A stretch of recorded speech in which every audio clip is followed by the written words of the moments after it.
Bonjour tout le monde, j'espère que vous allez bien. On se retrouve en ce nouveau lundi pour la donne commentée.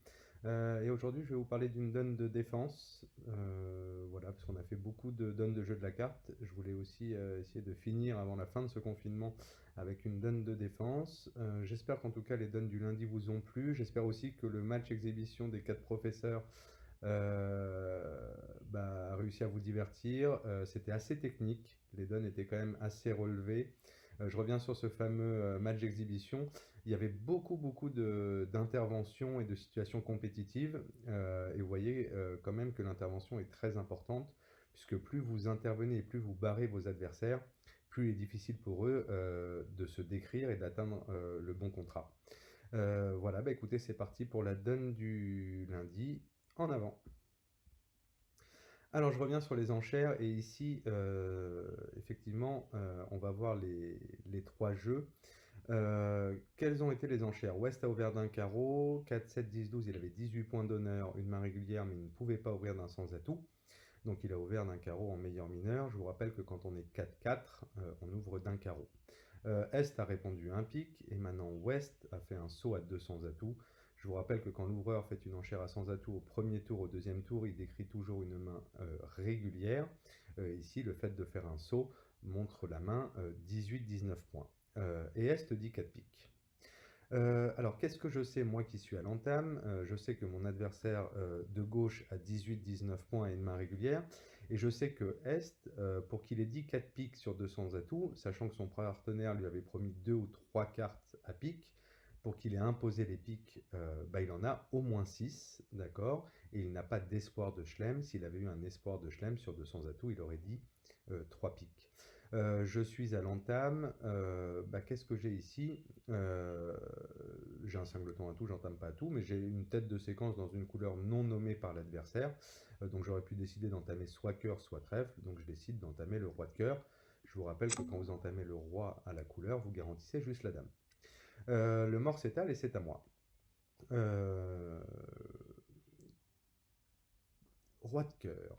Euh, le déclarant appelle le 6. Maintenant, je vais m'intéresser à Nord. Nord, quand votre partenaire entame du roi et qu'il y a 3 petites cartes au mort, je vous rappelle qu'on joue appel-refus.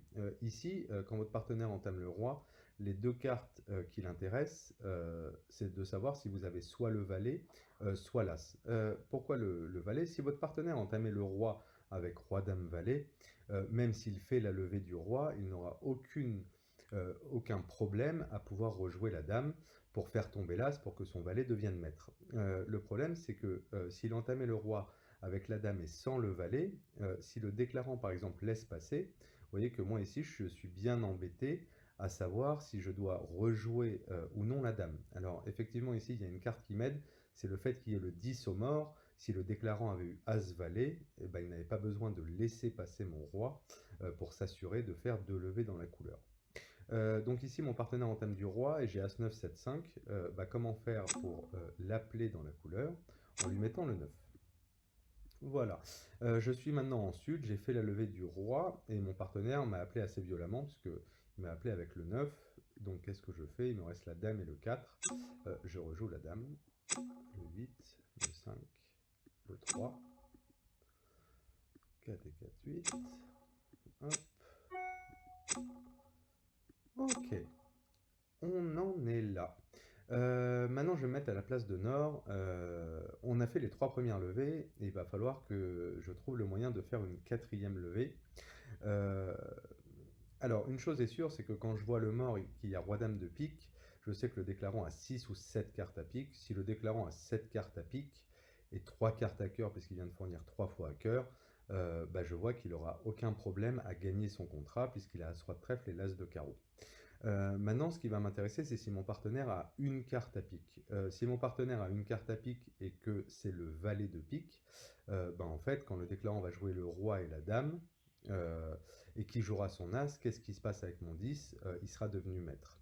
Donc si mon partenaire a le valet de pique, on a toujours battu le contrat. Qu'est-ce que je sais sur la main du déclarant? Je sais qu'il a au moins 6 cartes à pique, et s'il en a 7, je ne peux pas battre le contrat. Donc je vais m'intéresser maintenant au fait de savoir s'il a 6 cartes à pique. Il a 6 cartes à pique et 3 cartes à cœur, ça lui fait 9. Il reste 4 cartes entre les carreaux et les trèfles.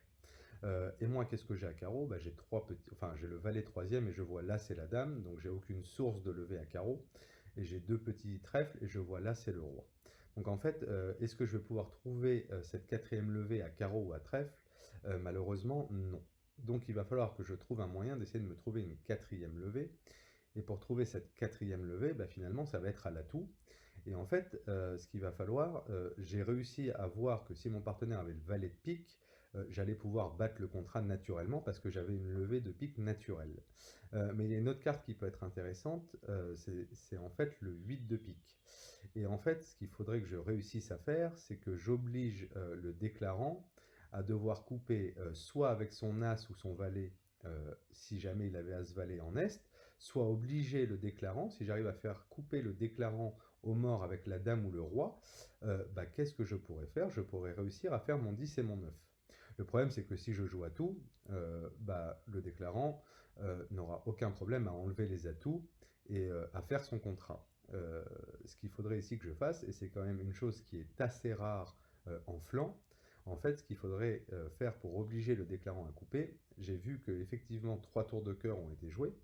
Il reste plus de cœur dehors, mais ce qu'il faudrait que je fasse, en fait, c'est jouer ce qu'on appelle couper des fosses. Alors couper des fosses, en général, c'est pas très bon parce que ça laisse le luxe au déclarant de pouvoir choisir de quel côté il coupe et de quel côté il défausse. Mais ici, j'ai vu qu'en fait, pour pouvoir faire une levée de pique, bah, mon seul espoir était d'obliger de faire couper le déclarant, soit de l'as ou du valet de sa main, ou du roi ou de la dame du mort. Et pour ça, en fait, il faudrait que mon partenaire ait le 8 de pique.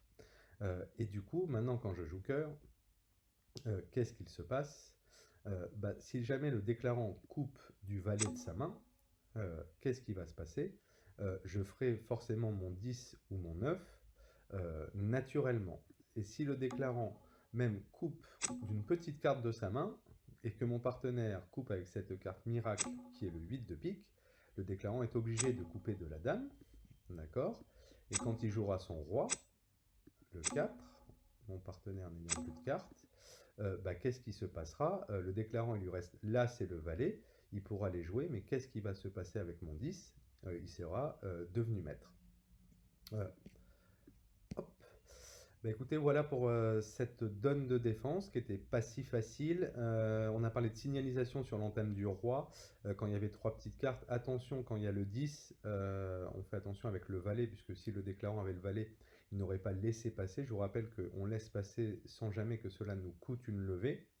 Donc on a parlé de signalisation et on a parlé de plan de jeu en défense par rapport à ce qu'on savait du déclarant. Qu'est-ce qu'il a garanti? Il avait garanti au moins 6 cartes à pique. Il a fourni 3 fois à cœur. Il lui reste 4 cartes entre les trèfles et les carreaux. Est-ce que j'ai un espoir de faire une levée à trèfle ou à carreau? Non. Donc ce qu'il faut, c'est comme j'avais 19 de pique quatrième, il faut que j'essaye de me créer une levée d'atout. Et pour ça, il fallait que j'arrive à faire couper le déclarant, soit avec l'as, soit avec le valet, la dame ou le roi. Portez-vous bien, je vous souhaite une bonne semaine et faites attention à vous. Bonne journée.